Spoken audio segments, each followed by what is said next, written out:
Hello, my name's Claire Edwards. I'm a Senior Land Services Officer for the Central Tablelands Local Land Services based in Mudgee.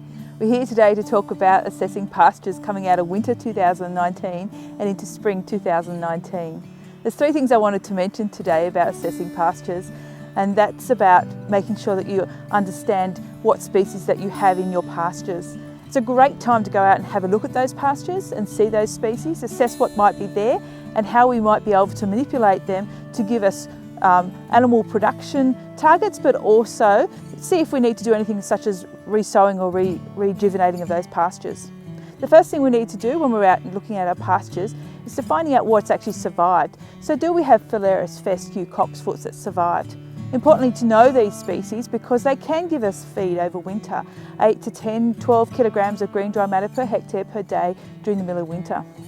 The other species we should also be looking out for at the moment in the Central Tablelands is things like Mycalina and Danthonia. And while these are native species, they still actually give us some good feed during that winter period. They may not grow as much, they may grow 1 to 3 kilograms of green dry matter per hectare per day in the middle of winter. But we can start to think about, okay, what have I got now and how much feed will I have when I potentially lamb or when I calve?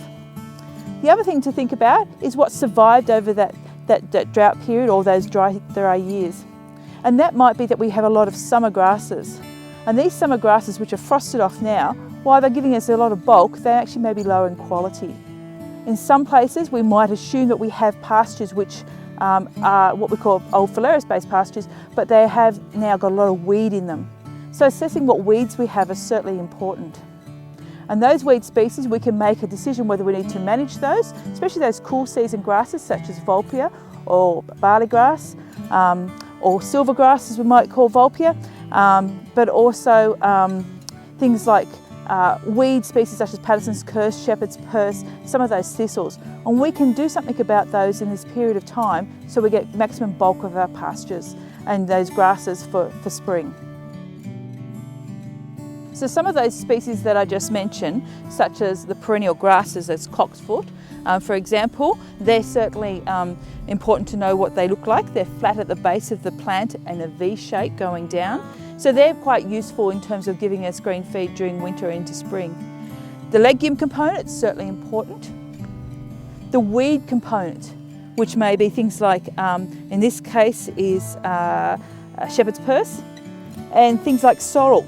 So it's good to be able to identify what those are, and we can then make an assessment of what we need to do to manipulate those to either increase them or maybe necessarily remove them from the system or manage them. So in summary, understanding your current pasture situation will help you make more informed decisions in the future.